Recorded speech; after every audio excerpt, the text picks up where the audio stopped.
The county courthouse doors slid open, and Nina Carter stepped inside, clutching a single battered folder. Attorneys in $1,000 suits barely glanced at her, already dismissing the middle-aged woman walking in alone. Across the aisle sat Adrian Lockhart, a 52-year-old real estate titan, surrounded by elite litigators who specialized in erasing problems. When he noticed Nina alone at a counsel table, amusement flickered across his face. He expected this nuisance over before lunch. What Adrian hadn't bothered to learn was that the quiet housekeeper he'd discarded had spent 7 relentless months teaching herself the law like her mother taught survival. Today, Adrian Lockhart was about to discover that the most dangerous opponent isn't the one with wealth or influence, but the one with nothing left to lose and no intention of backing down. The county courthouse buzzed with its usual Monday chaos. Lawyers strode confidently through marble hallways, expensive shoes tapping on stone, leather briefcases swinging at their sides like badges of practiced power and institutional familiarity. Court clerks shuffled towering stacks of pleadings between benches, faces set in neutral fatigue. Spectators murmured in the gallery, scanning docket sheets, waiting for their matters to be called, each person absorbed in private anxieties. Everyone here understood their roles, the choreography of the system, the rise and fall of hearings. Then Nina walked in. Early 40s, black, hair pulled into a neat bun showing careful effort. She wore a simple dark blue dress, clean but obviously inexpensive, and carried only that worn manila folder. Her flats were practical, toes slightly scuffed. She looked like someone here to fight a traffic ticket. Moving with quiet determination, Nina scanned the room until she found the plaintiff's table. That was when the whispers started. An older bailiff near the door, gray at the temples, noticed her uncertainty. He approached gently, voice courteous and low, the tone of someone who'd worked courthouse security decades. "Ma'am, you looking for someone? Need help finding your attorney?" She turned to him, expression calm, shoulders squared. "No, thank you," she said. "I'm here for my case." His brows rose. "Your case? And your lawyer is—" "I don't have one. I'm representing myself." The murmurs around them immediately grew louder. Self-representation wasn't rare in small claims or traffic matters. But this was the civil docket, serious litigation requiring knowledge of procedure, evidence rules, and strategy. The bailiff studied her a moment, then nodded respectfully, backing away. "Courtroom 4, Judge Mercer presiding. Good luck to you." Nina thanked him and walked to the plaintiff's table, setting her folder down with almost ceremonial care. People watched openly now, curiosity edging toward condescension. The courtroom filled gradually. The judge's bench stood empty, waiting. The court reporter adjusted her equipment. Spectators filtered into the gallery, some drawn by gossip about the case. A housekeeper suing a billionaire without counsel. Then the atmosphere shifted. The double doors at the back opened and Adrian Lockhart entered. Early 50s, streaks of silver stylishly threading dark hair, he looked distinguished rather than aging, radiating curated confidence and entitlement. His charcoal suit was custom-tailored, likely costing more than Nina earned in months. He moved like someone accustomed to immediate compliance, to elevators held open and red lights treated as optional suggestions. Behind him came his entourage. 2 senior partners from a top-tier firm, a paralegal hauling a leather case, an assistant typing furiously on a tablet, and a security consultant with unmistakable ex-military alertness scanning the room. Adrian glided down the aisle as if he owned the building. In truth, he probably owned several like it. His empire spanned luxury condos, commercial towers, and gated estates usually seen only in glossy magazines. He settled at the defense table, adjusting silver cufflinks.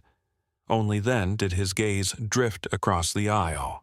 He saw Nina, modest dress, tired shoes, no legal team. Amusement tugged at his mouth, faint, dismissive. He leaned toward his lead attorney, Charles Denton, murmuring something too quiet for others to hear. Denton glanced over, expression practicedly neutral, but his eyes carried the same assumption. This would be a quick demolition. "All rise!" The bailiff's voice rang out. The Honorable Judge Elaine Mercer presiding. Everyone stood as the judge entered. Late 60s, steel-gray hair cut short. Her sharp gaze suggested a lifetime of seeing everything. She took her seat with the efficient movements of long habit. "Be seated!" Her voice carried authority without needing volume. She opened the file, scanning swiftly. Case number 2024 CV 8847, Carter v. Lockhart Properties. Plaintiff present? Nina Rose. "Yes, Your Honor, Nina Carter." Judge Mercer's eyes lifted, studying her. "Ms. Carter, records show you waived representation. You understand you're proceeding without an attorney?" "Yes, Your Honor," Nina answered, voice clear. "You understand this court cannot give you legal advice, and you'll be held to the same standards as licensed counsel. Representing yourself places you at significant disadvantage." Nina nodded once. "I understand, Your Honor." Something flickered in the judge's eyes. Not sympathy exactly, but recognition. She'd seen many self-represented plaintiffs crumble instantly. "Very well. Defense?" Denton stood smoothly. "Yes, Your Honor." Charles Denton of Denton Row, representing Lockhart Properties, and Mr. Lockhart personally. "Thank you, counsel," the judge said. "Let's start with a summary. Ms. Carter, you're alleging wrongful termination, wage theft, intimidation, and coercive silence against Lockhart Properties. These are serious allegations. Briefly outline the basis, please." Nina remained standing. Her voice didn't shake. "Your Honor, I worked as a live-in domestic employee at Mr. Lockhart's Riverside County estate for approximately 20 months. I routinely worked 70 to 80 hours weekly. I received no overtime, had no written contract, and was paid entirely in cash below minimum wage. When I requested proper documentation and legal employment status, I was fired, evicted from staff housing, and blacklisted. I have documents supporting each claim," she added. The room quieted. Even paper shuffling paused. Judge Mercer's pen moved. "And your requested relief?" "Back wages at correct rates including overtime, damages for constructive eviction, punitive damages for retaliation, and an injunction regarding accurate employment records." Denton rose quickly. "Your Honor, if I may—" "You'll have your turn, Mr. Denton," Judge Mercer replied evenly. She looked at Nina. "Miss Carter, if proven, these would constitute significant labor violations. The burden of proof remains yours. Understand?" "Yes, Your Honor. I must prove each element by a preponderance of the evidence." That wasn't a guess. It was textbook terminology. Another flicker in the judge's eyes, the faintest sign of impressed surprise at Nina's preparation. Denton cleared his throat. "Your Honor, the defense moves for immediate dismissal. First, plaintiff lacks the legal competence to prosecute this action. Second, her claims are meritless, essentially an attempt to extort my client. Third, service was improper. We request dismissal with prejudice." Nina spoke before the judge could respond. "Your Honor, I filed proof of service 6 weeks ago. It's document 12. Mr. Denton's firm acknowledged receipt on May 3rd. Her tone was measured. Denton's jaw tightened. He sifted through papers, locating the document. His expression soured. Judge Mercer checked her file. Ms. Carter is correct. Service was proper and timely. Your remaining grounds, Mr. Denton. He regrouped, pressing ahead. Your Honor, this is an abuse of process. Ms. Carter has no legal training, no understanding of procedure, and no business bringing claims of this magnitude without counsel. Allowing this case to proceed wastes judicial resources. What you're describing, the judge said calmly, is your prediction of outcome, not a legal basis for dismissal. She turned to Nina. Ms. Carter, do you have preliminary evidence supporting your claims that would survive such motion? Yes, Your Honor. I have work logs, time-stamped photographs, witness statements, and financial records. Then the case will proceed, Judge Mercer ruled. Preliminary hearing next week to review evidence. Both parties submit evidence summaries by Friday. Ms. Carter, you must follow proper formatting. The clerk can provide examples. Denton's irritation flashed plainly. Your Honor, we respectfully request. Request noted and denied, the judge cut in. Next week, 9 a.m. Court is adjourned. The gavel cracked sharply. The courtroom came alive again as spectators shuffled out, whispers now tinged with surprise. This matter was supposed to end in minutes. Across the aisle, Adrian leaned back. Amusement gone. Face suddenly unreadable. Denton gathered documents with clipped motions. They'd anticipated a swift dismissal. They'd prepared no real defense. Nina collected her folder, still not looking toward Adrian. She left with the same quiet purpose she'd carried entering. On the way out, a young law student observing for credit leaned toward her friend. She's either incredibly brave or incredibly naive. Her friend, older and more jaded, shook her head slowly, eyes thoughtful. Did you hear her responses? She knew the terminology and procedural language. She knew her filings by number. I'm not sure which she is yet, but I wouldn't underestimate her. Outside, Nina found a bench in the corridor and sat. Her hands, steady during the hearing, now trembled. She opened her folder, pages of notes sorted by date, topic, and relevance, photographs neatly labeled, a list of names and numbers, financial calculations double-checked until error-free. She'd spent 7 months preparing. Every night after losing her job, after renting a cramped room that devoured savings, she'd studied instead of sleeping. The public library had become her law school. Free legal databases substituted for textbooks. Online recordings of hearings became her lectures. She watched hundreds of hours of real trials, absorbing procedure from practice instead of theory. She'd known no attorney would challenge Adrian. She'd approached 16 firms. Some were blunt, explaining that crossing Lockhart was professional suicide. Others hid behind polite excuses. Too busy, case too weak, time to move on. One older lawyer, eyes permanently tired, had pulled Nina aside. I believe you. Every word. But Lockhart ruins people who challenge him. His lawyers exist to erase problems.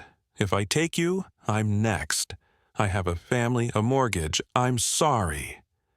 Nina had thanked her for honesty and walked out into cold evening air.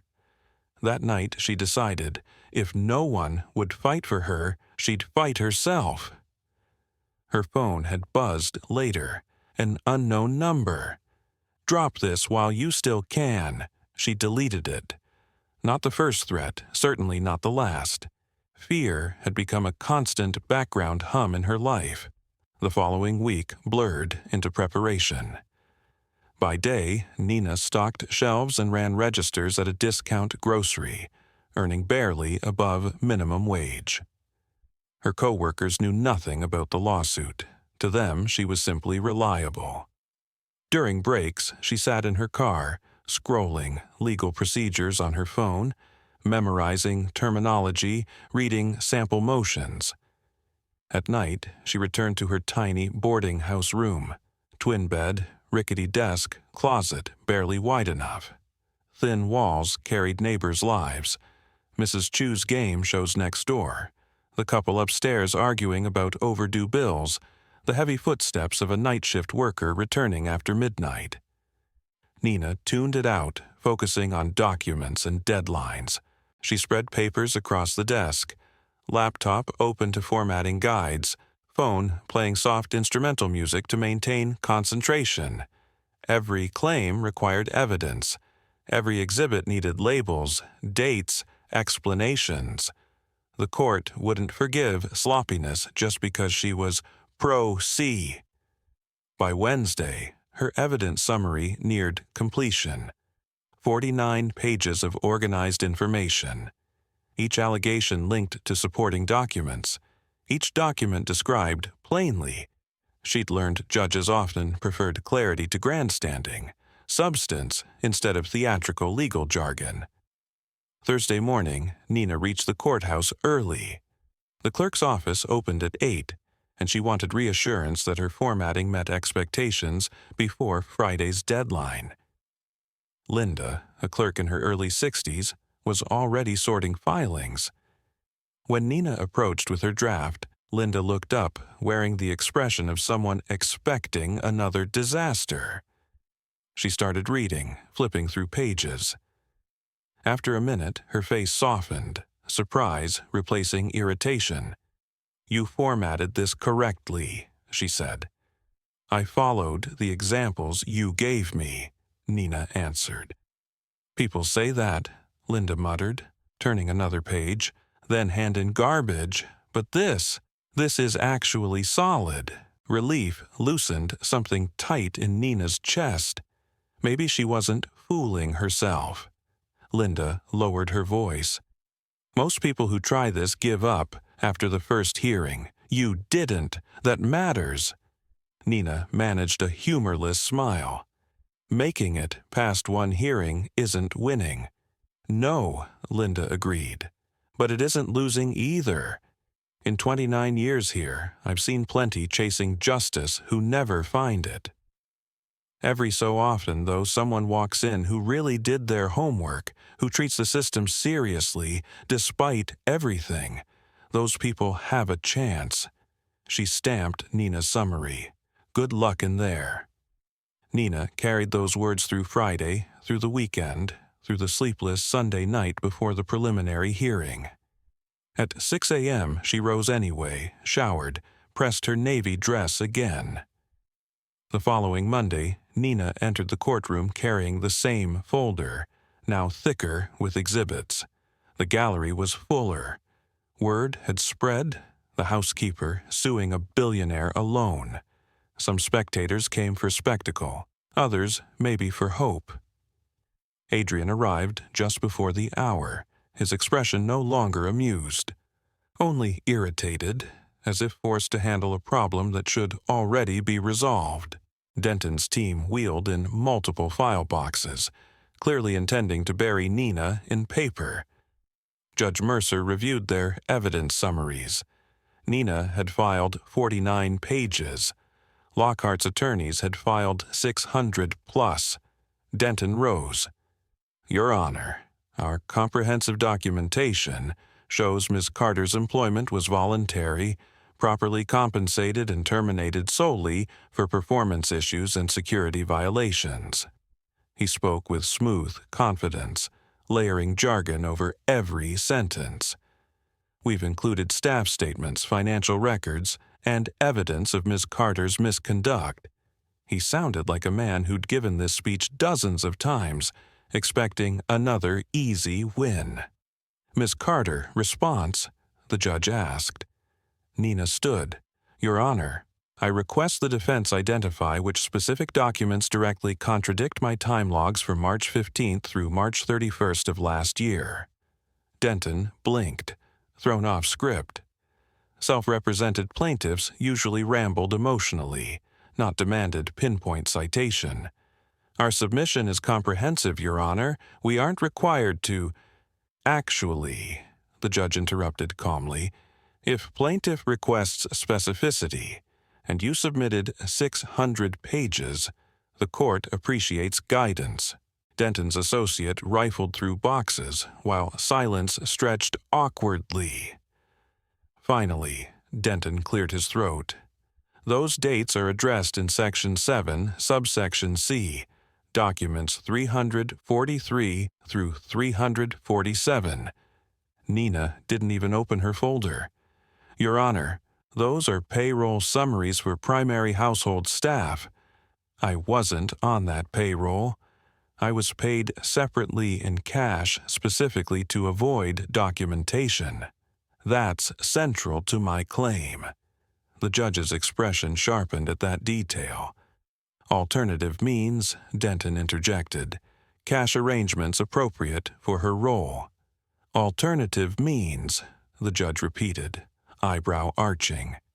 Meaning off-book payments.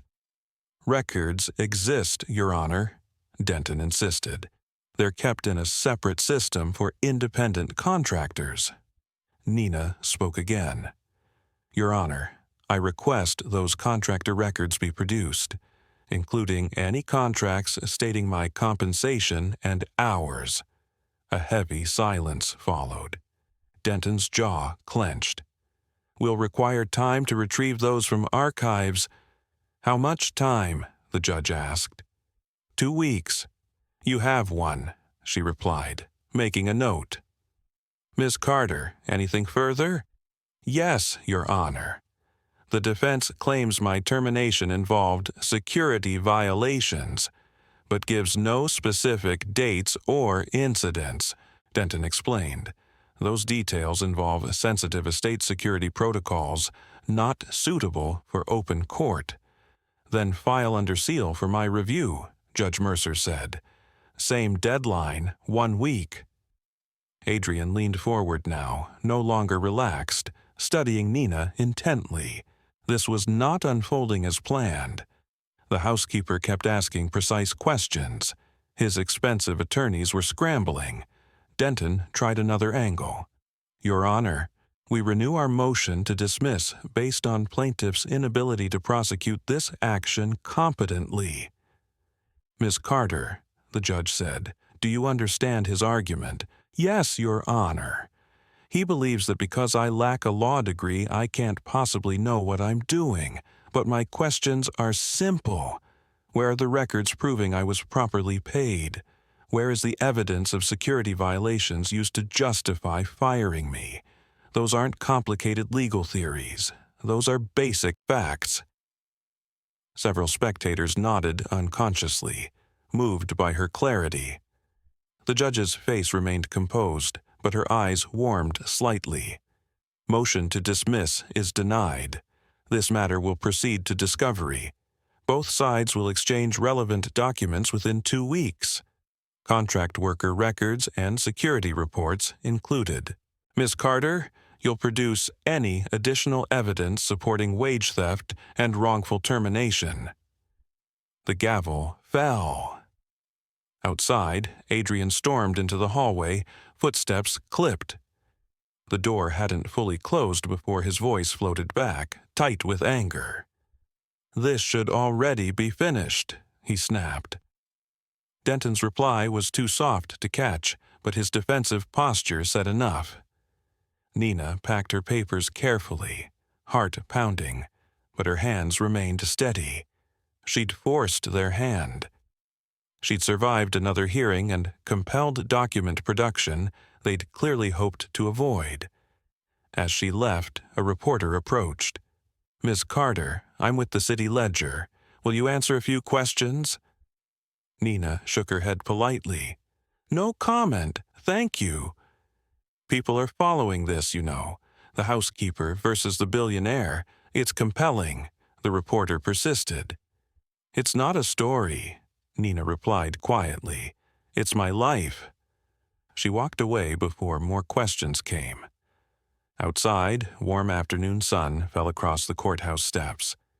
Nina sat on a nearby bench and opened her notes. App, she'd been tracking everything. Hearing 1, survived dismissal. Hearing 2, forced document production. 2 small victories. She knew what those documents would reveal because she'd kept her own copies. During her time at the estate, Nina had been careful. Every night she photographed handwritten work logs and uploaded them using guest Wi-Fi. She saved every text about schedule changes, every envelope of cash before depositing anything, documenting timestamps and amounts. She'd started because of Rosa, another housekeeper, older, juggling 3 children and a husband with chronic illness. Rosa had worked there 7 years.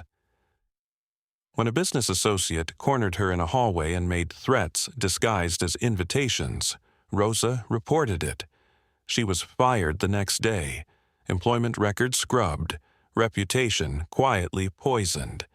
Within 2 months, Rosa had lost her apartment. Last Nina heard, she was working multiple part-time jobs and sleeping in her car. That was when Nina began documenting everything, not planning to sue, only trying to protect herself. She'd watched the estate's culture, staff treated as invisible until inconvenient. Workers dismissed without explanation, without paperwork, without recourse. Cash payments and verbal promises ruled. Asking questions meant losing the position you desperately needed. When Nina accepted the job, her mother's medical bills were crushing. The live-in role meant no rent, regular meals, and enough cash to cover medications and therapy. She told herself she could endure the hours and humiliation temporarily. Then her mother died anyway. Heart failure, sudden and merciless, 3 months after Nina started. She was granted a single day off for the funeral. Returning, she found her room searched, belongings rummaged, phone confiscated under security protocol. They returned it 6 hours later without explanation. That night, Nina's documentation became systematic, almost obsessive. She realized this job wasn't a bridge, it was a trap. Still, she stayed, because survival rarely allows clean choices. When they finally fired her like they'd fired Rosa, erasing records, poisoning references, Nina understood that staying quiet meant disappearing like the others. Her mother had spent a lifetime swallowing injustice. Nina had promised at that bedside to be loud. Her phone buzzed again, another blocked number. "You're making a mistake. This will ruin you." She stared at the message, then deleted it. Fear was familiar now. Doing what terrified her anyway, that was the new skill. She rose and headed toward the bus stop. She still had a shift at the store. Later, she would organize documents they didn't know she possessed, trying to anticipate moves in a game she learned while playing. Document deadline day arrived. That morning, Denton's team filed a motion requesting an extension. Technical issues, archive access problems. Judge Mercer denied it quickly and added a penalty. Failure to file by day's end meant adopting Nina's facts. Nina was restocking canned goods when the court notification pinged. She read it twice in ISIL 7, price gun in hand, hardly believing it. The judge was holding Lockhart's side accountable, not letting them stall consequences. By 4:30, a courier delivered 6 boxes of documents to the courthouse. Nina requested copies immediately. The clerk's office promised they'd be ready by morning. That night, she barely slept. Restless, not from dread, but anticipation.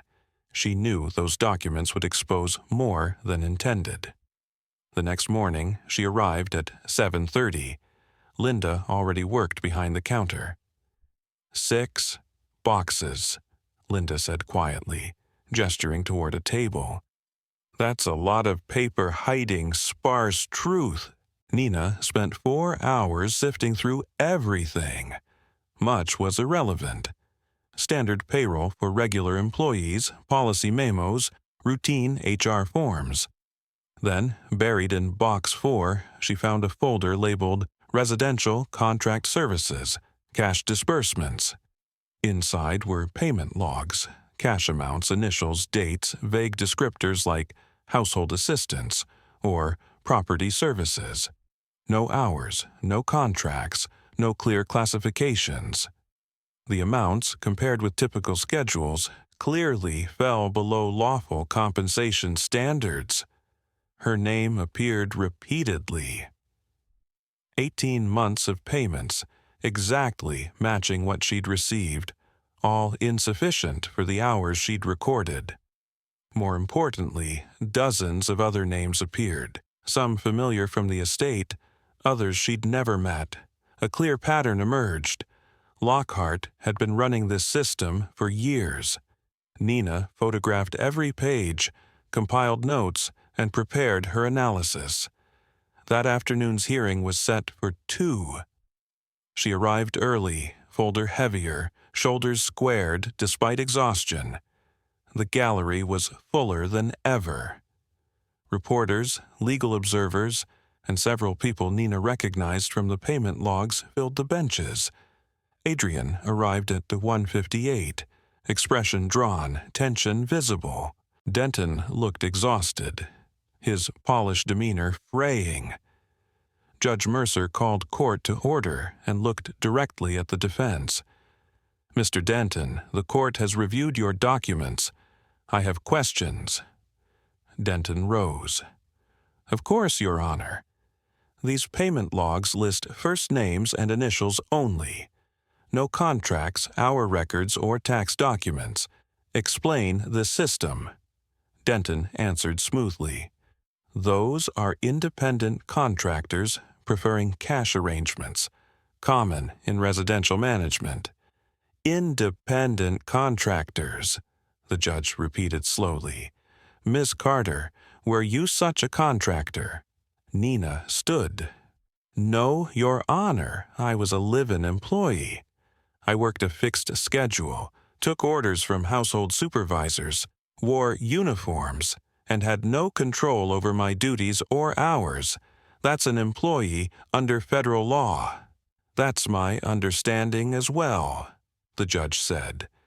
"Mr. Denton, do you possess any contracts classifying these people as independent contractors?" "Many arrangements were verbal, Your Honor." "So, no written contracts?" The judge wrote something, lips pressed thinly. "Miss Carter, you've alleged a pattern of violations. Based on these documents, do you wish to amend your complaint?"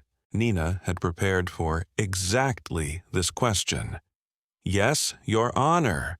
I'd like to request class certification.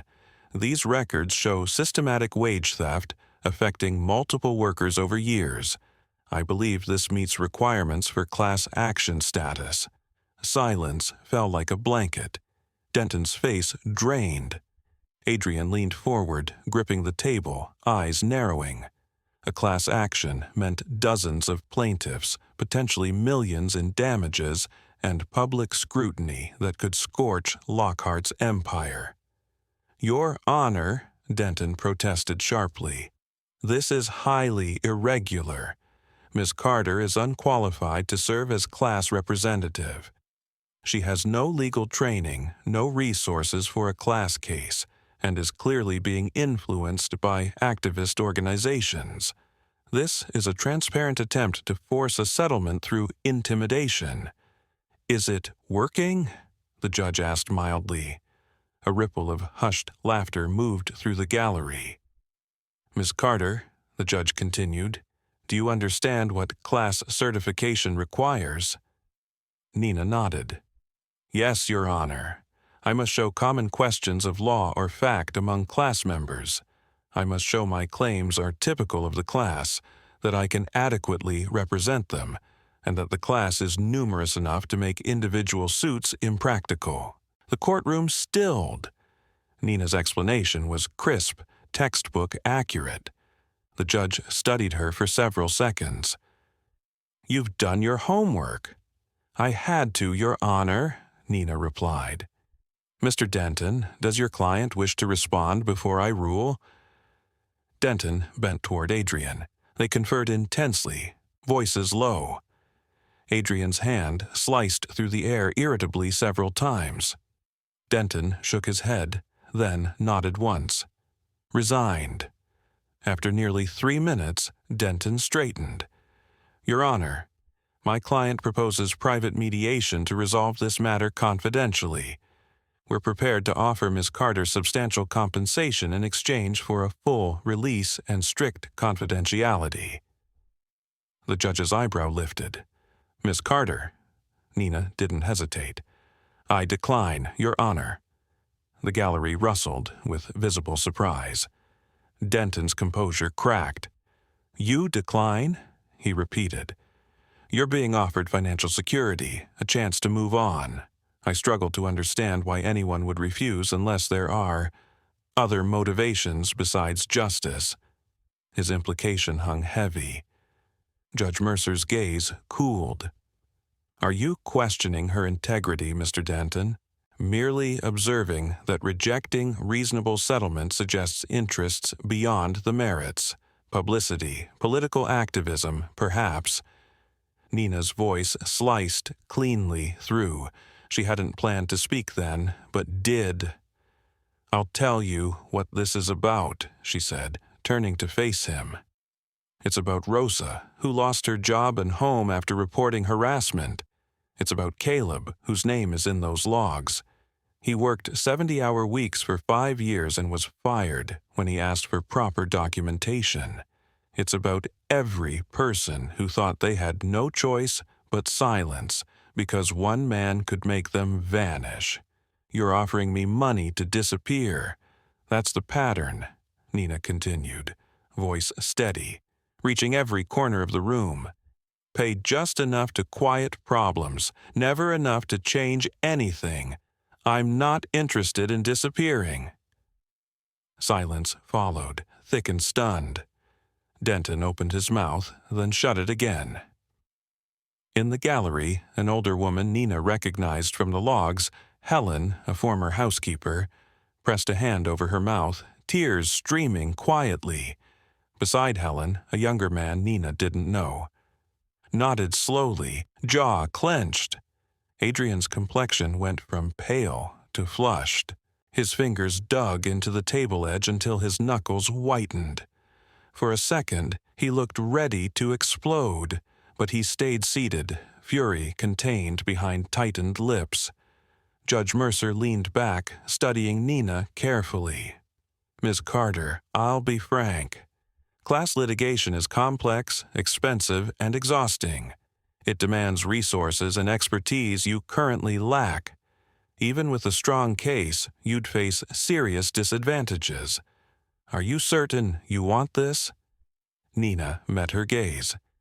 "Yes, Your Honor. I'm sure." The judge exhaled softly. "Then I'll make an unusual ruling.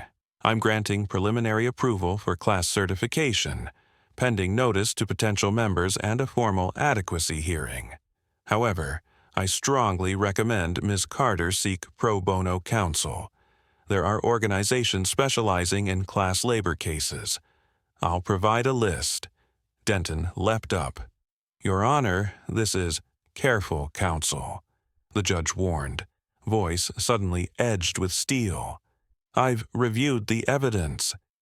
Your client has built a system exploiting vulnerable workers for years.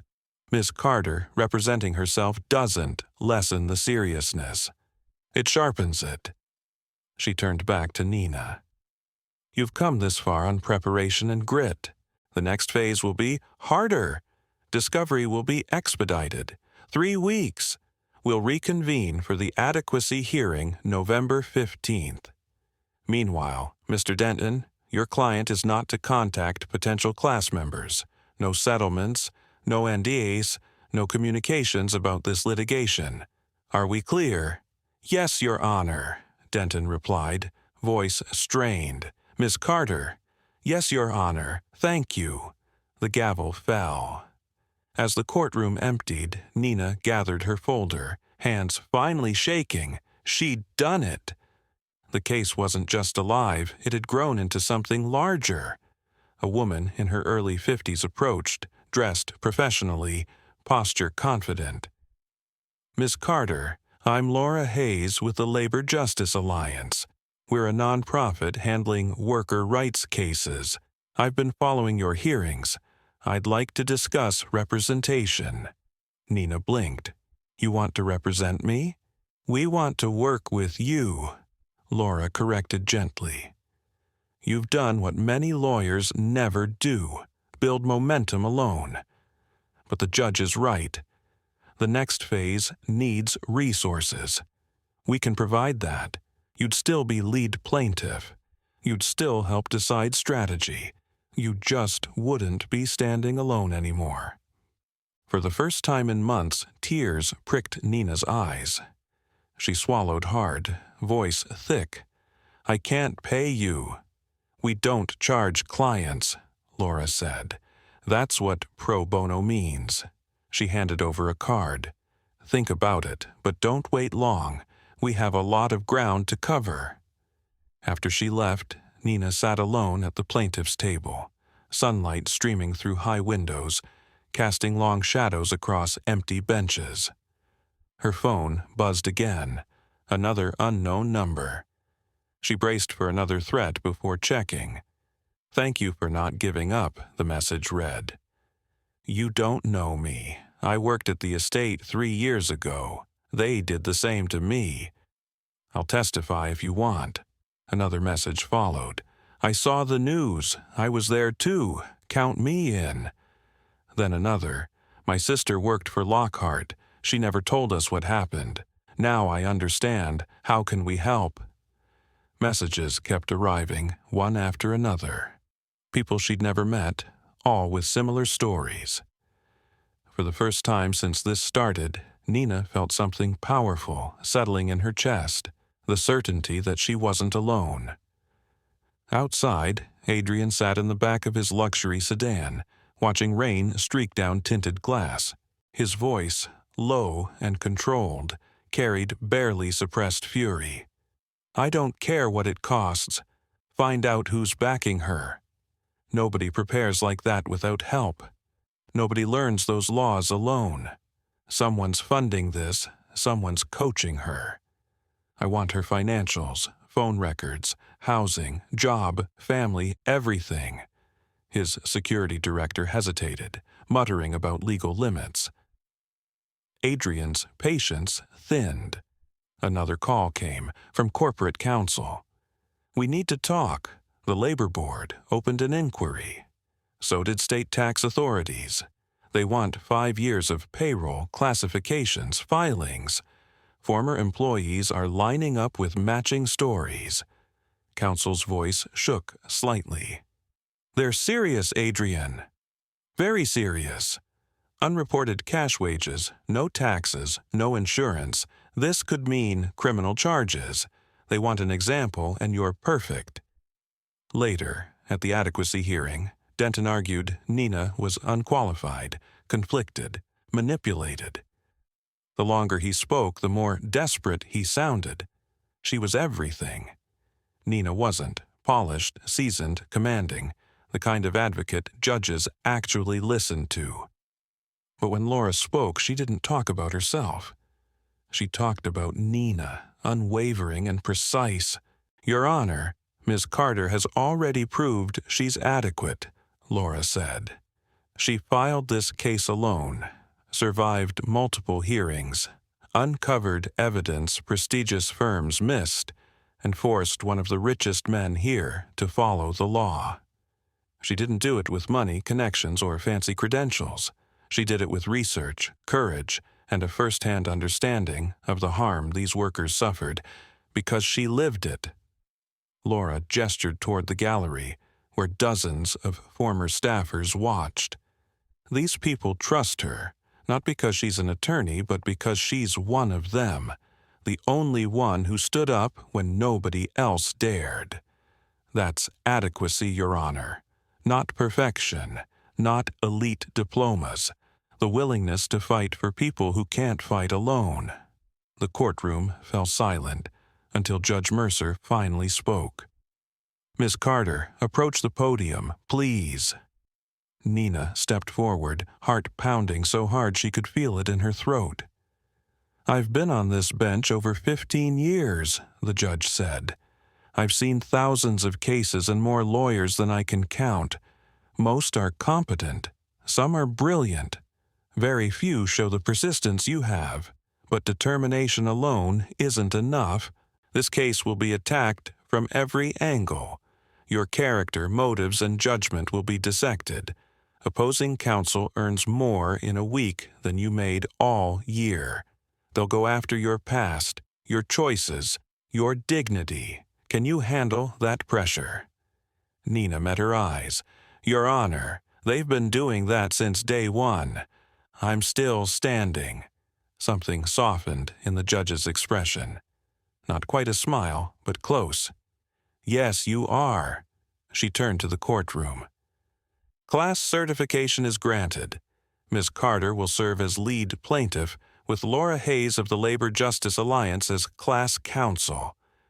Notice will go to all potential class members. We're moving toward trial. Discovery deadline is January 15th. Trial is set for March 3rd. The gavel came down, and the room erupted in noise like a sudden storm.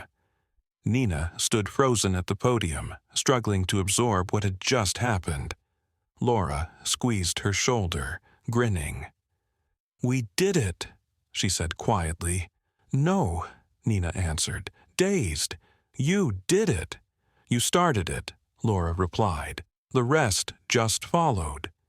As Nina stepped into the hallway, reporters swarmed, microphones thrust toward her. She and Laura had prepared a careful statement, cautious, measured, lawyerly. But when Nina opened her mouth, completely different words poured out.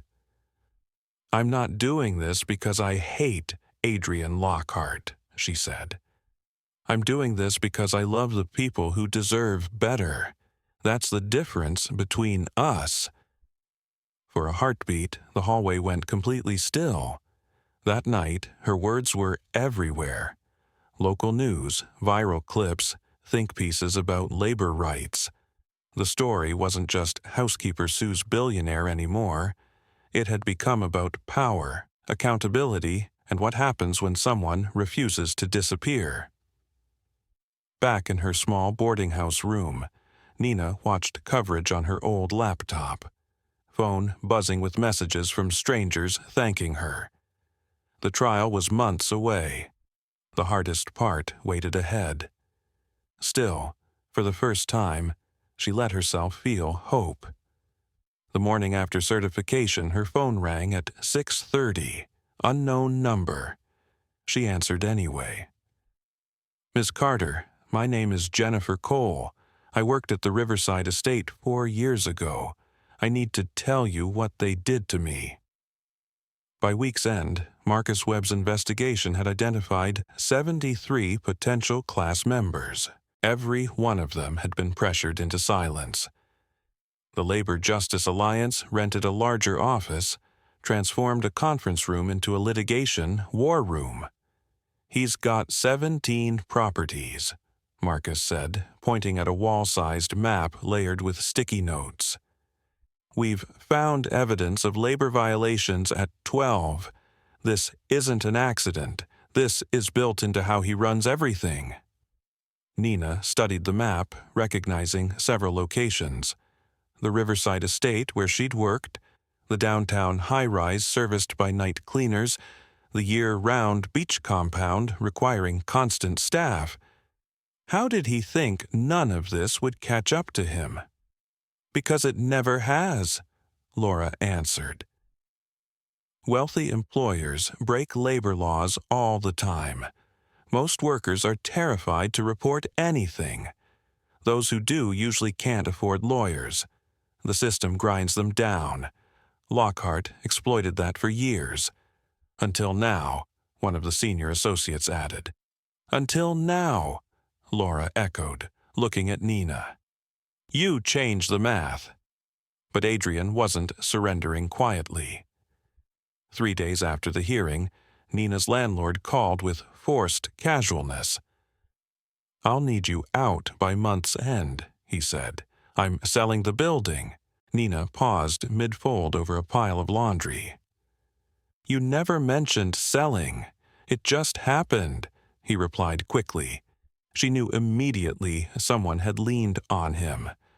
How much did they offer you? She asked. The line went dead.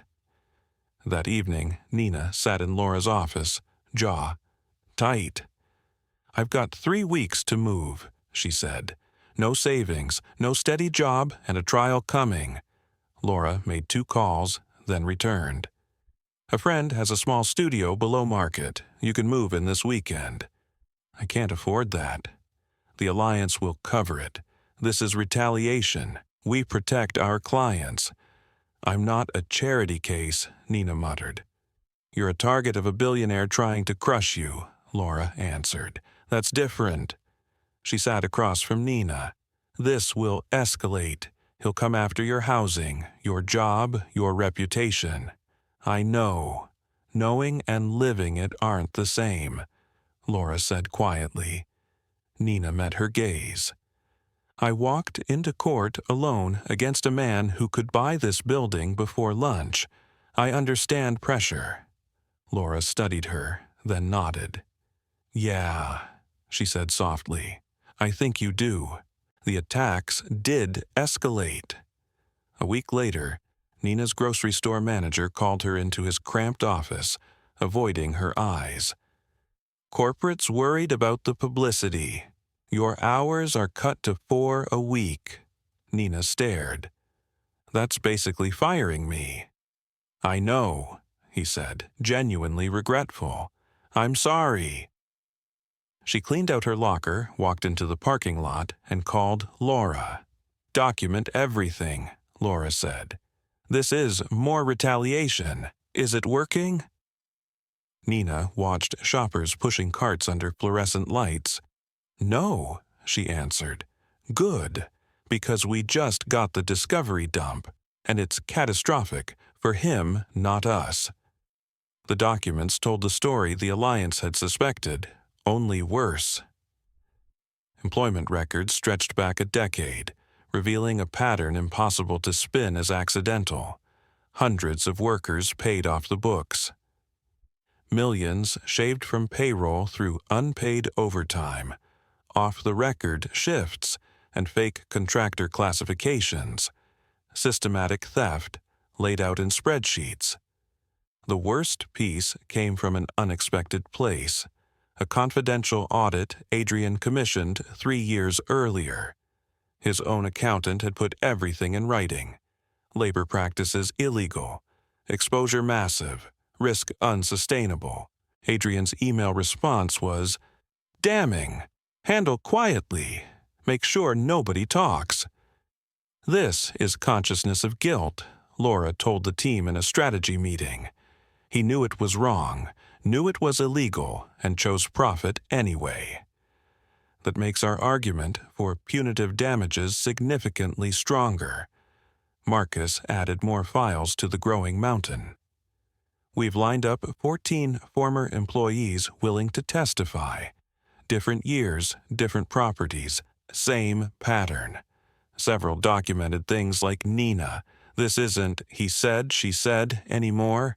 It's overwhelming corroboration.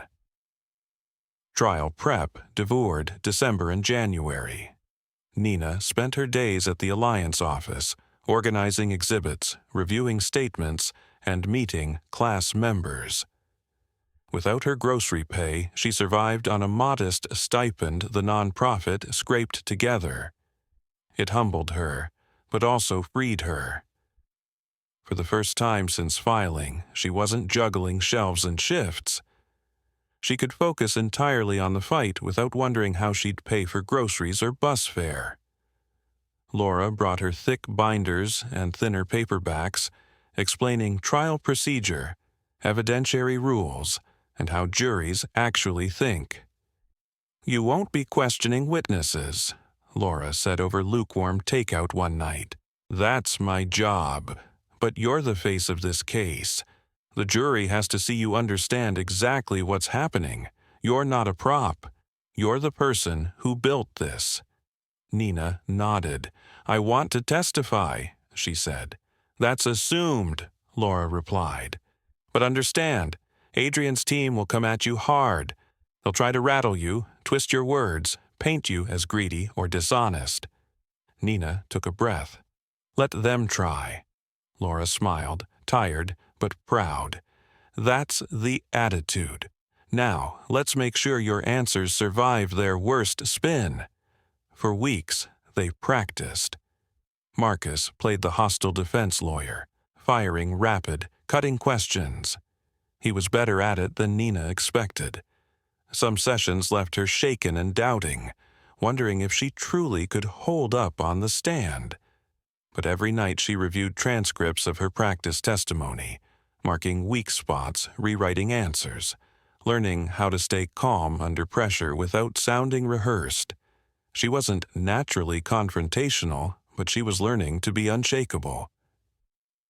February arrived with cold rain and a headline that changed everything. Federal probe launched into Lockhart Holdings. The Department of Labor opened a formal investigation. So did the Ayers. Adrian was suddenly fighting wars on several fronts.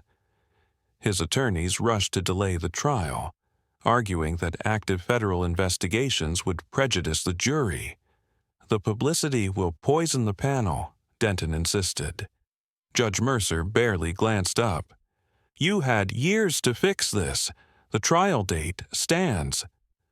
March 3rd arrived faster than Nina was ready for. She woke at 5, nerves buzzing like static under her skin. She dressed slowly, hands slightly trembling, choosing a simple gray dress and understated jewelry. In the mirror, she saw the same woman who'd walked into court alone months earlier, but sharper now, steadier. Not fearless, but unwilling to run. Outside the courthouse, media vans lined the street like an invasion. Protesters, carrying hand-painted signs, chanted for workers' rights. Across from them, obviously coordinated, support business freedom demonstrators held glossy placards backing Adrian. Police kept them separated. Expressions bored but alert. The city felt balanced on a knife's edge. Inside, the courtroom was packed beyond capacity. Every bench filled, people standing along the walls. The jury box waited empty. Judge Mercer had already selected 12 jurors plus 4 alternates, a cross-section of the county's age, race, and class. Nina had watched their faces during voir dire, trying not to overinterpret every frown or smile. She wondered who had ever worked a low-wage job, who had fought over rent, who had needed every paycheck to survive. Adrian arrived with an expanded legal army.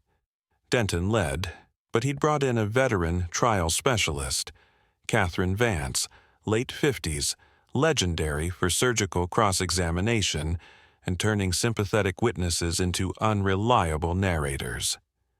Nina sat at the plaintiff's table between Laura and another associate, her familiar worn folder in front of her like a talisman.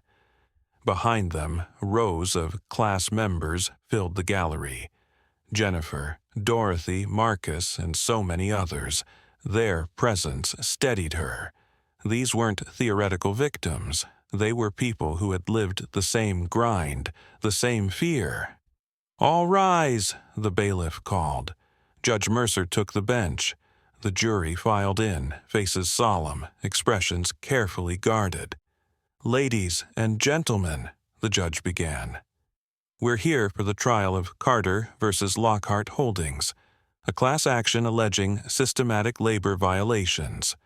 Both sides will present evidence. You must decide based solely on what you see and hear here." She nodded toward Laura. "Miss Hayes, your opening." Laura rose, buttoned her jacket, and walked to stand before the jury without a single note. "Members of the jury, this case asks a simple question," she began. "Do labor laws protect everyone, or only people wealthy enough that breaking those laws isn't convenient?" She gestured slightly toward Adrian. For years, Mr. Lockhart acted like those rules didn't apply to him. He paid workers in cash to dodge taxes, demanded 70 to 80-hour weeks with no overtime, fired anyone who questioned him, and tried to erase people's employment entirely when they became inconvenient. That wasn't an accident. That was a business model. Laura motioned toward Nina. Ms. Carter refused to vanish. She wrote everything down. She saved records. When every lawyer told her fighting a billionaire was hopeless, she showed up alone anyway.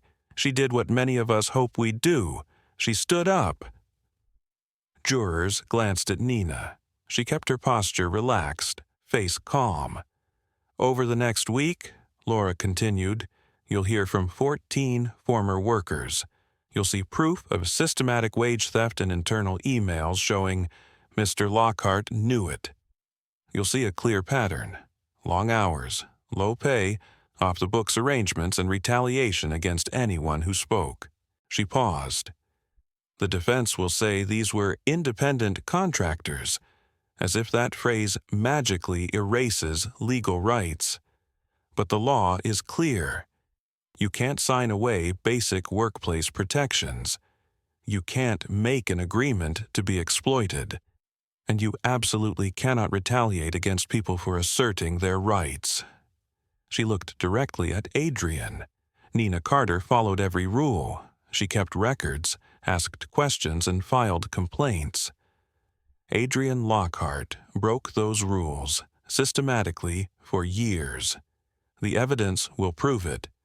When we're done, we'll ask you to make the law mean something. Laura returned to her seat.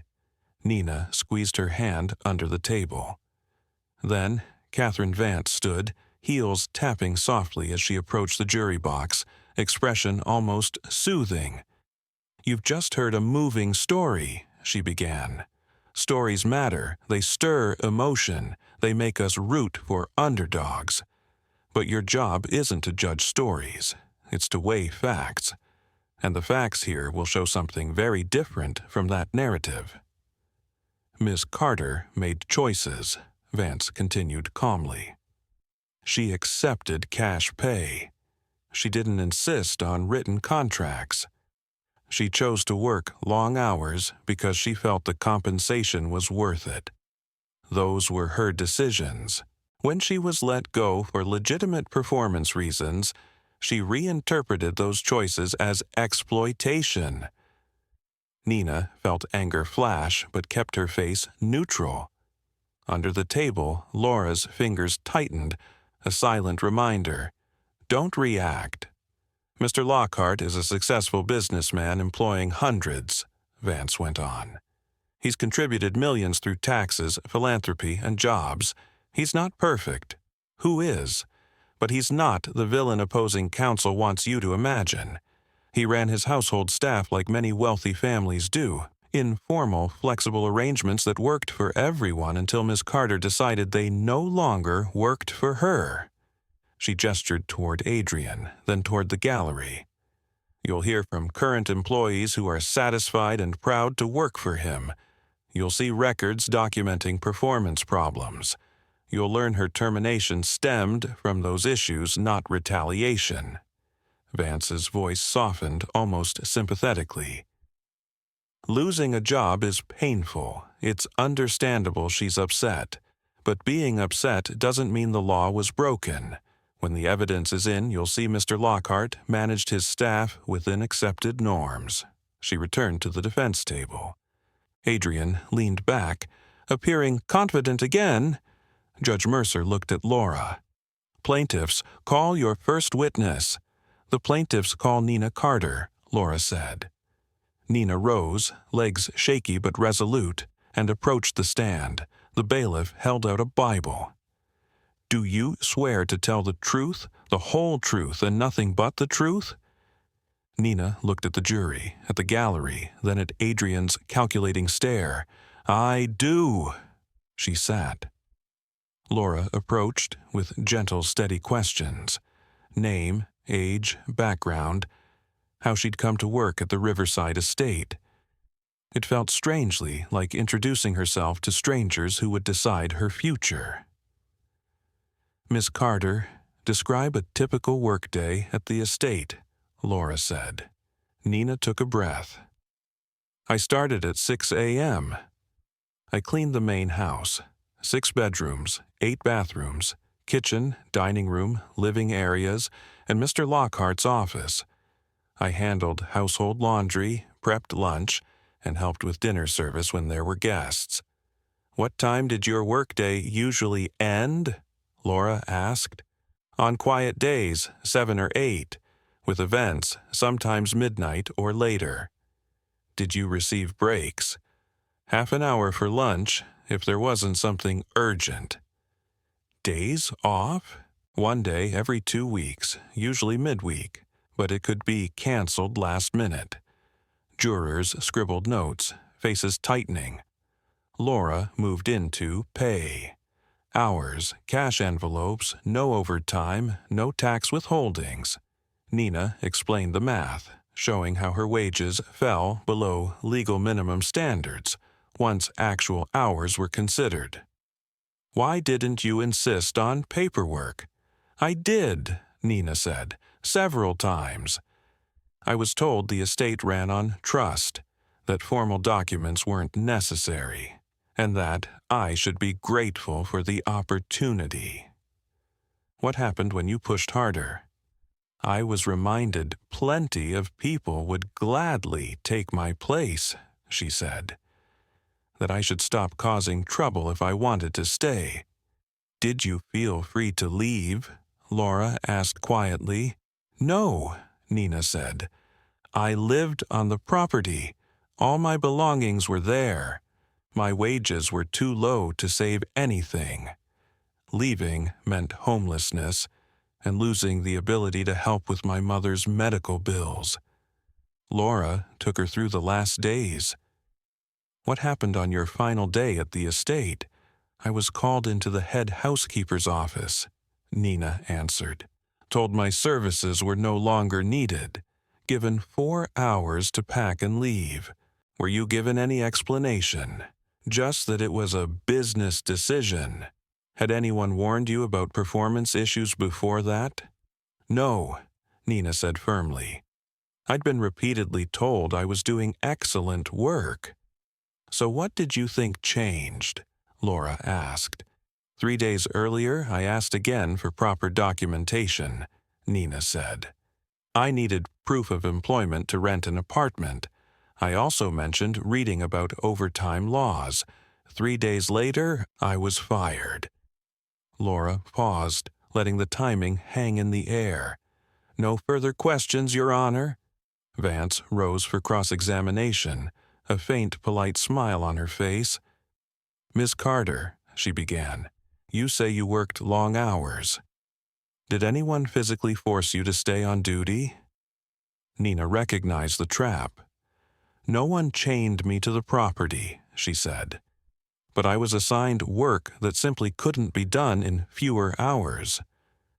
"So you chose to complete that work to keep your position," Vance said. "That's how employment generally operates, isn't it?" "When employment is legal," Nina replied. "Yes." A couple of jurors glanced at each other. Vance's smile thinned. "You say documentation mattered to you. How many times did you ask for it?" "Exactly. 4 or 5 times over 20 months, Nina answered. "More than once, less than 10. If it was so vital, why not refuse to work until you got it?" "Because I needed housing and income," Nina said. I was supporting myself and trying to cover my mother's medical expenses. So you made a choice, Vance insisted. Continue under those terms or leave, and you chose to stay. Nina met her gaze. I chose survival. That's different from choosing to be exploited. Several jurors nodded faintly. Vance changed tactics. Isn't it true you were fired for repeatedly leaving Mr. Lockhart's office unsecured, creating a security risk? No, Nina replied. No one ever said that to me. Isn't it true you were often late and left tasks unfinished? No, I lived on site and was always available. Vance produced a paper. I have here a memo from the head housekeeper, 2 weeks before your termination, listing performance issues. Do you deny this memo exists? Objection, foundation, Laura said. The witness hasn't seen that document. Sustained, Judge Mercer said. Show it to the witness first. Vance handed Nina the memo. She read slowly, jaw tightening. The accusations were detailed. The date was exactly 2 weeks before she was fired. But she'd never seen this memo, never discussed any of these complaints, never signed anything acknowledging them. It reeked of retroactive justification. I've never seen this before, Nina said. None of these issues were ever raised with me. So, you're saying this document is fabricated? Vance pressed. I'm saying I was never told about it, Nina answered. Legitimate performance memos are given to employees. They sign them, discuss them, and receive chances to improve. This appears created for this lawsuit, not for me. Murmurs rippled through the gallery. You're accusing my client of manufacturing evidence, Vance said, voice sharpening. I'm stating facts, Nina replied. I never received this. Nobody discussed it. It's dated 2 weeks before I was fired, yet there's no sign I ever saw it. Judge Mercer leaned forward. Ms. Vance, do you have any proof this memo was provided to Ms. Carter? Signature, email, anything? Vance hesitated. Not in a traditional sense, Your Honor, but then move on, the judge said, curtly. Cross-examination dragged on nearly an hour. Vance tried every angle, painting Nina as bitter, greedy, forgetful. Each time Nina answered calmly, sticking to what she could prove. Slowly, the jury's skeptical looks shifted into something closer to respect. When it finally ended, Nina returned to counsel table. Drained but unbroken, Laura squeezed her shoulder. You nailed it, she whispered. The rest of the day, other plaintiffs testified, Jennifer, Dorothy, and others, each adding another piece to the pattern. By adjournment, several jurors were glancing at Adrian differently. Their faces no longer neutral but troubled. Day 2 brought more witnesses. Jennifer Cole again, this time with her photos projected onto a screen for everyone to see. Why did you take these pictures? Laura asked. Jennifer, late 30s now, clasped her hands. Because I saw people fired, then erased, she said. Records gone, references twisted. I wanted proof I'd been there and what they'd demanded. Her voice steadied as she spoke. The schedules, the rooms, the tasks, they all show what we actually did. Jurors leaned forward. It wasn't just unpaid wages. It was deliberate erasure of lives and labor. On cross, Vance suggested the photos were doctored or staged. Jennifer was ready. She'd brought metadata reports, cloud timestamps, and even screenshots showing distinctive tiles reflected in appliance doors, identical to tiles featured in real estate magazines. Every attempt to discredit her collapsed under hard data. Then Dorothy took the stand. 65. Now, with silver hair and reading glasses on a chain, She radiated the quiet authority of someone who'd survived far worse than courtroom theatrics. "They said we were family," Dorothy testified. Mr. Lockhart himself once told us in the kitchen after a Christmas party that we'd always have a place with him, that we were like family to him. But family doesn't pay under the table to dodge taxes. Family doesn't threaten you for asking for pay stubs. Family doesn't throw you out with 4 hours' notice when you mention a lawyer. Several jurors turned fully toward Adrian. Then, faces hard. By day 3, the pattern was undeniable. Witness after witness, different backgrounds, properties, timelines, described the same system: long hours, cash envelopes, intimidation, sudden terminations. A young man named Terrence described 90-hour weeks during event season. A woman named Lila recounted being fired 3 days after asking about health insurance for her chronically ill son. None had known each other before the lawsuit. Yet their stories fit together perfectly, like puzzle pieces revealing one ugly image. Day 4, the defense put on its case. Current employees testified that they were happy, well paid, and fairly treated. Under Laura's cross, the fear beneath their words showed. "You know this trial is happening?" she asked one. "Yes.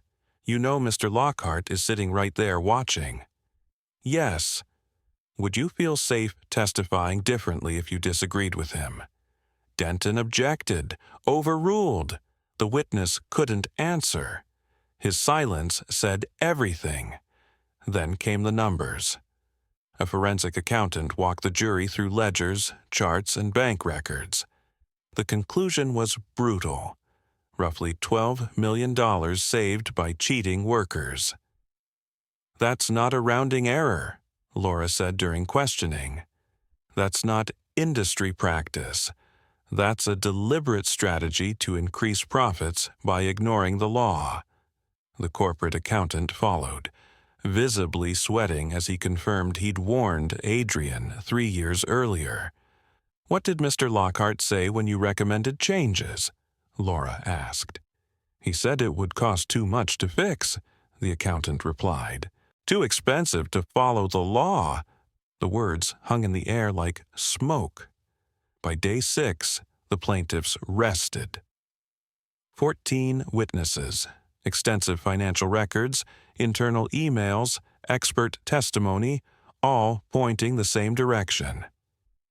Day 7, the defense tried to spin agreements, choices, and mutual benefits, but the arguments sounded hollow.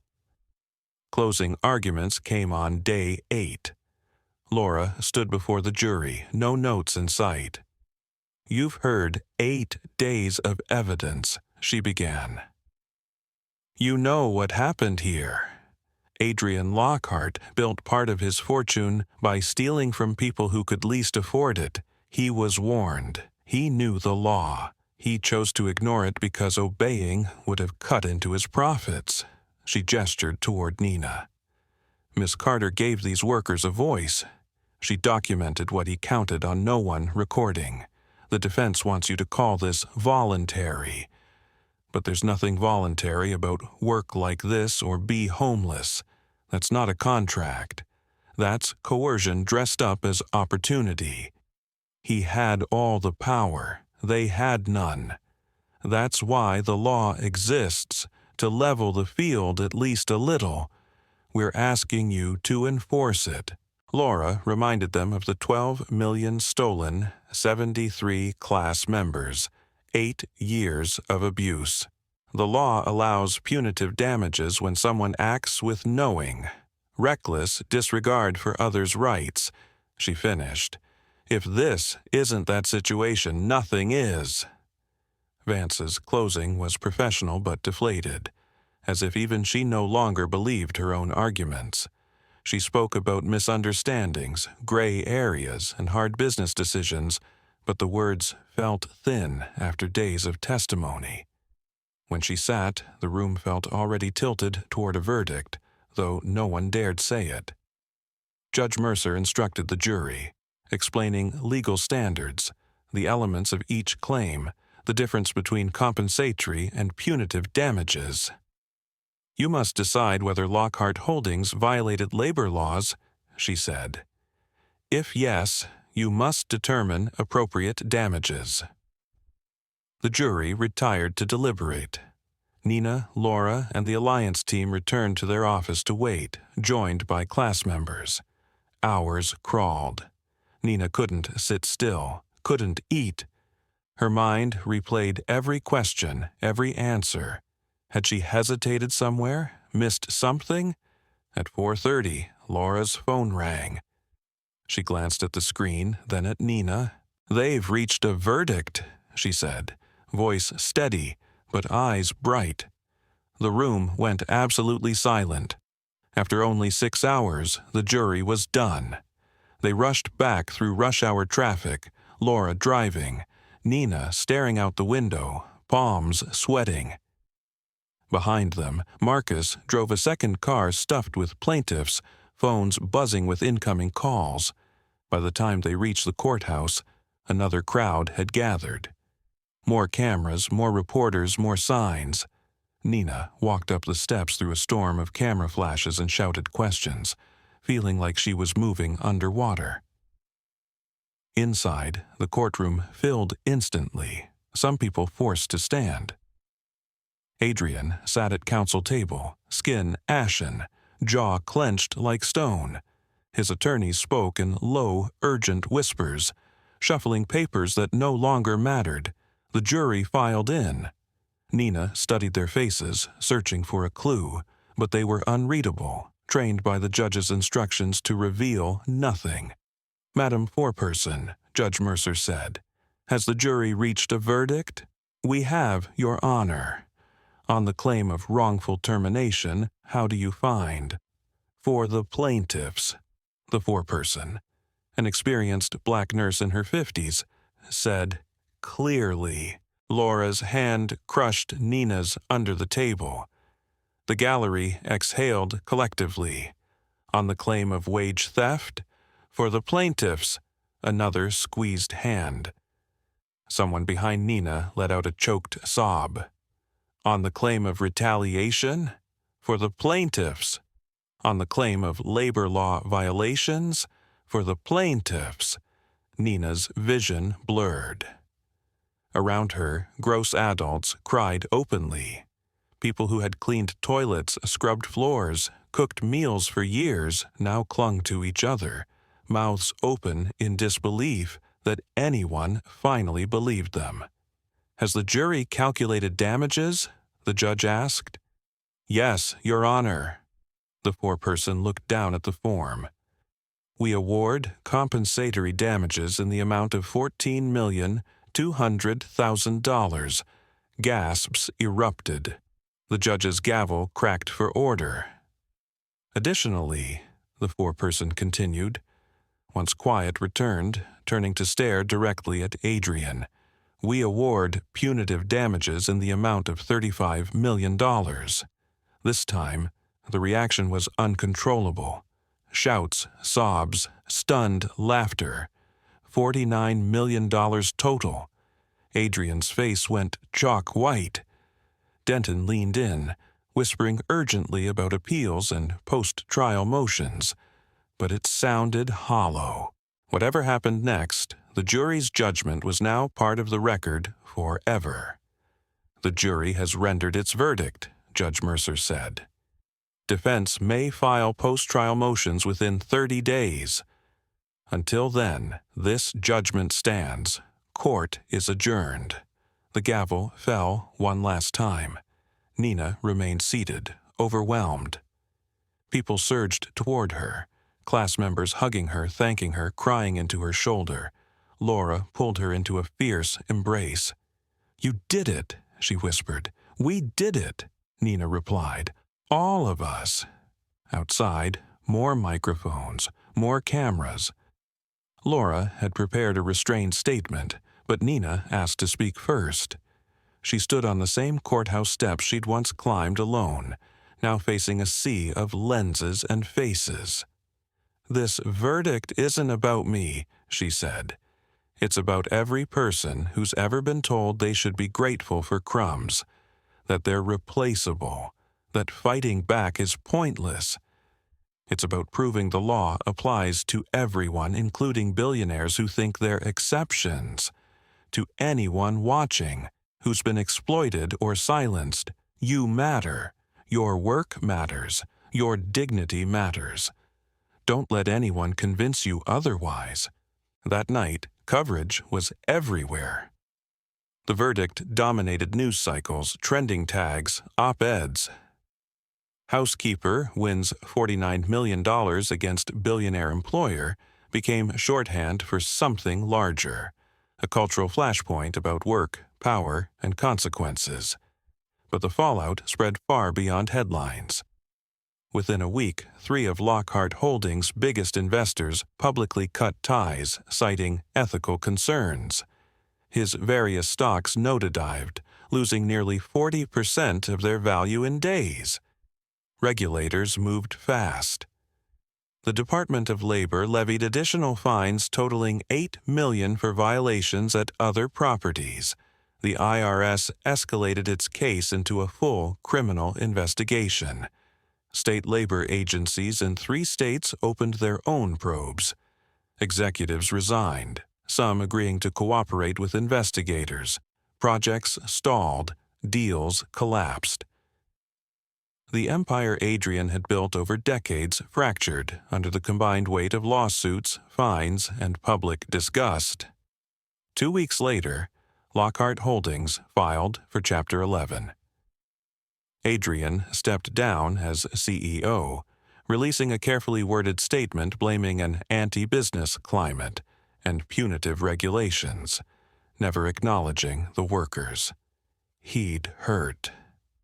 Nina watched the segment in her tiny studio apartment, the one the Alliance helped her secure. It wasn't much. 1 room, a kitchenette, a cramped bathroom, a view of a brick wall. But it was safe, paid for, and hers. No one could give her 4 hours' notice to leave ever again. Settlement distribution took months. Each class member eventually received their share. Some paid off crushing debt, others finally secured housing or retirement. Nina's portion gave her breathing room and choices. But what mattered most wasn't the money or headlines.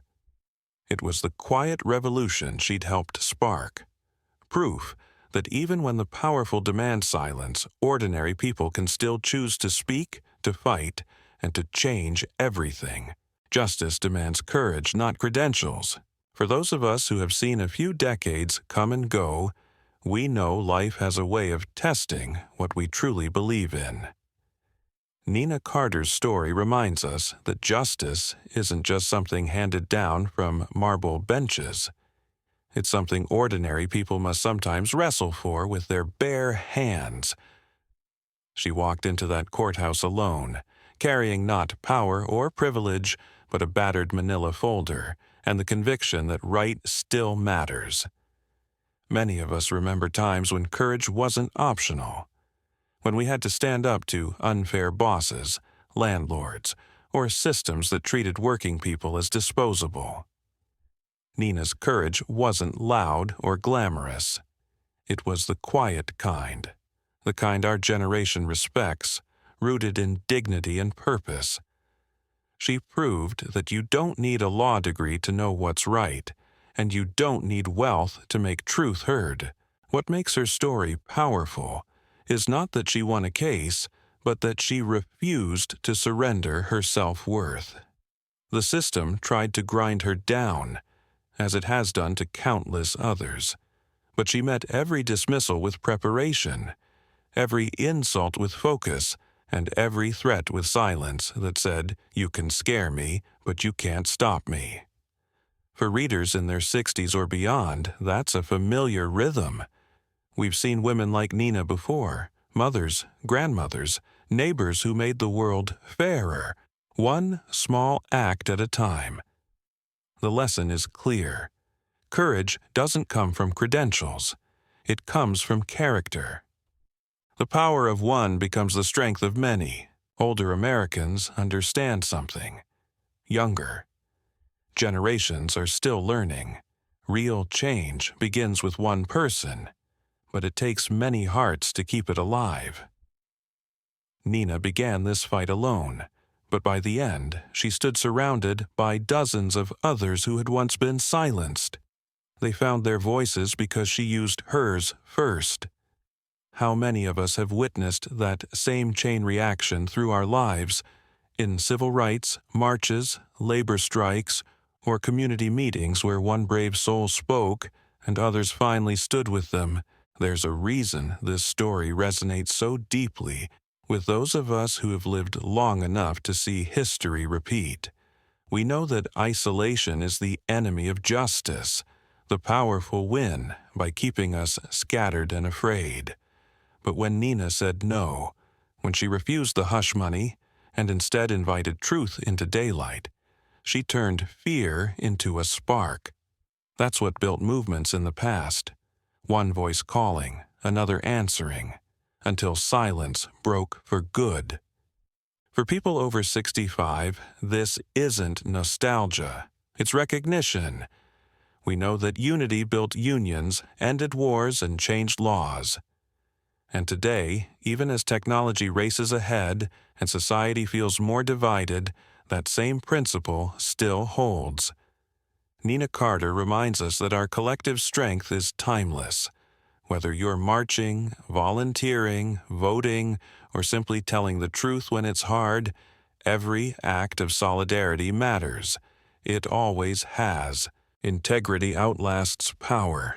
When the jury returned that $49 million verdict, it wasn't just about money. It was about something far deeper. For many older Americans, it brought back a sense of moral balance too often missing in today's headlines. Adrian Lockhart's empire crumbled, not because the system suddenly found its conscience, but because one woman refused to compromise hers. That's the kind of moral backbone our parents taught us. It's the kind that says you do what's right, even when no one's watching, even when it costs you everything. Nina's journey wasn't just a legal victory. It was a spiritual one. It reminded us that wealth and power may dominate for a season, but integrity endures through generations. For those of us in our golden years, that truth feels more urgent than ever. We've seen too many headlines about greed gone unchecked, too many stories of people trading ethics for convenience. Yet here stands Nina, a working woman with nothing left to lose, proving that one honest heart can still bring down an empire built on exploitation. And what's more, she did it with grace. She didn't curse, boast, or gloat. When she stood on those courthouse steps, she didn't talk about revenge. She talked about dignity, a word our generation understands in its deepest sense. It's what we worked for, fought for, raised families for. Dignity is the measure of a life well lived, and in the end, Nina Carter reclaimed it, not just for herself but for everyone who ever felt invisible, the legacy of standing tall. For Americans past 65, Nina's story isn't about youth, ambition, or even modern activism. It's about endurance, the quiet, steady belief that right eventually wins if you keep standing long enough. We've learned across our lives that justice doesn't arrive by miracle. It takes ordinary people willing to walk into rooms where they're underestimated and stay until the truth has its day. That's what Nina did. That's what our generation has always done when times got hard. So, as we look toward what kind of country we leave our grandchildren, the message is simple. Keep standing. Keep believing that truth matters. Because in a world that often confuses noise with courage, Nina Carter's steady voice reminds us what real strength sounds like. Calm, patient, and unstoppable. Friends, after hearing Nina Carter's remarkable journey from housekeeper to history maker, I'd love to know your thoughts. Do you believe one ordinary person can still make a difference in today's world, or has power become too untouchable? Have you ever faced a moment when you had to stand alone for what was right, no matter the cost? Share your experiences in the comments. Your wisdom matters more than you know. And if this story moved you, please like the video, subscribe to my YouTube channel, and help spread these powerful lessons of courage and dignity to others.